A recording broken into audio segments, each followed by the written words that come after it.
तुम ढूंढो मुझे गोपाल में खोई गैया तेरी। तुम ढूंढो मुझे गोपाल में खोई गैया तेरी। सुध लो मेरी, सुध लो मेरी गोपाल में खोई गैया तेरी। तुम ढूंढो मुझे गोपाल में खोई गैया तेरी। तुम ढूंढो मुझे गोपाल में खोई गैया तेरी। पांच विकार से हाँ की जाए, पांच तत्व की ये देही। पांच विकार से हाँ की जाए, पांच तत्व की ये देही। बरबस भटकी दूर कहीं मैं, चैन न पाऊं अब के ही। पर्वत भटकी दूर कहीं मैं, चैन न पाऊं अब के ही। अब शाम भई गोपाल में व्याकुल गैया तेरी। अब श्याम भई घनश्याम में व्याकुल गैया तेरी। सुध लो मेरी, सुध लो मेरी गोपाल में व्याकुल गैया तेरी। अब शाम भई गोपाल में व्याकुल गैया तेरी। जित पाऊं तरवर की छाऊं, ये दिए सूक्त ऋग्वेद के 10वें मंडल का 129वां सूक्त है। नासद से आरंभ होने के कारण इसे नासदीय सूक्त कहा जाता है। इसका संबंध ब्रह्मांड विज्ञान और ब्रह्मांड की उत्पत्ति के साथ है। विद्वानों का विचार है कि इस सूक्त में भारतीय तर्कशास्त्र के बीज छिपे हैं। नासदीय सूक्त के रचयिता ऋषि प्रजापति परमेष्ठी हैं। वैदिक साहित्य, वेदों का संपूर्ण ज्ञान, ब्रह्मांड और उसकी उत्पत्ति। नासदीय सूक्त ऋग्वेद। ब्रह्मांड एक खुला स्थान है जिसकी कोई सीमाएं नहीं है, कोई अंत नहीं है।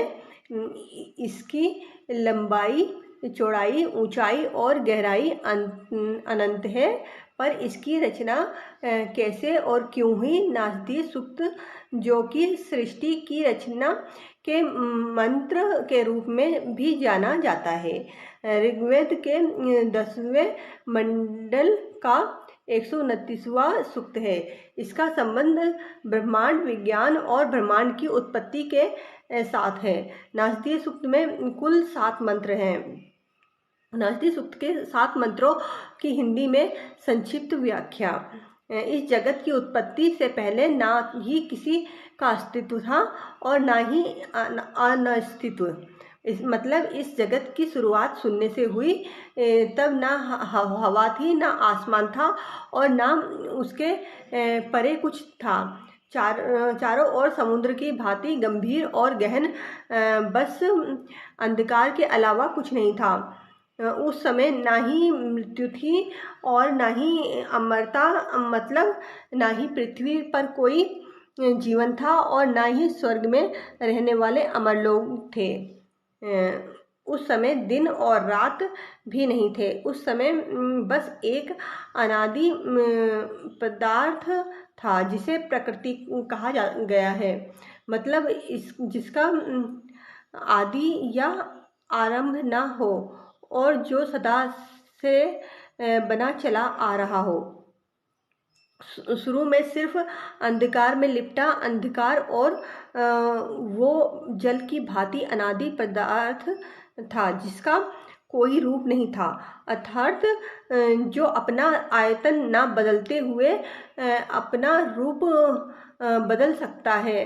फिर उस अनादि पदार्थ में एक महान निरंतर तप से वो रचयिता परमात्मा भगवान प्रकट हुआ। सबसे पहले रचयिता को कामना विचार भाव इरादा आया सृष्टि की रचना का, जो कि सृष्टि उत्पत्ति का पहला बीज था। इस तरह रचयिता ने विचार कर अस्तित्व और अनास्तित्व की खाई पाटने का काम किया। फिर उस कामना रूपी बीज से चारों ओर सूर्य किरणों के समान ऊर्जा की तरंगें निकली, जिन्होंने उस अनादि पदार्थ प्रकृति से मिलकर सृष्टि रचना का आरंभ किया। अभी वर्तमान में कौन पूरी तरह से ठीक बता सकता है कि कब और कैसे इस विविध प्रकार की सृष्टि की उत्पत्ति और रचना हुई, क्योंकि विद्वान लोग तो खुद सृष्टि रचना के बाद आए। अतः वर्तमान समय में कोई ये दावा करके ठीक निर्णय नहीं कर सकता कि सृष्टि बनने से पूर्व क्या था और इसके बनने का कारण क्या था। सृष्टि रचना का स्रोत क्या है, कौन है इसका कर्ता धर्ता, सृष्टि का संचालक अवलोकन करता ऊपर कहीं स्वर्ग में है बैठा है। विद्वानों, उसको जानो, तुम नहीं जान सकते हो, कौन जान सकता है। मेरे मन के अंध तमस को ज्योतिर्मय उतरो, मेरे मन के अंध तमस में ज्योतिर्मय उतरो, मेरे मन के अंध तमस में ज्योतिर्मय उतरो, मेरे मन के अंध तमस में ज्योतिर्मय उतरो। कहाँ यहाँ वेदों का वंदन, काजल सा में लाए अंतर, कहाँ यहाँ वेदों का वंदन, काजल सा में लाए अंतर।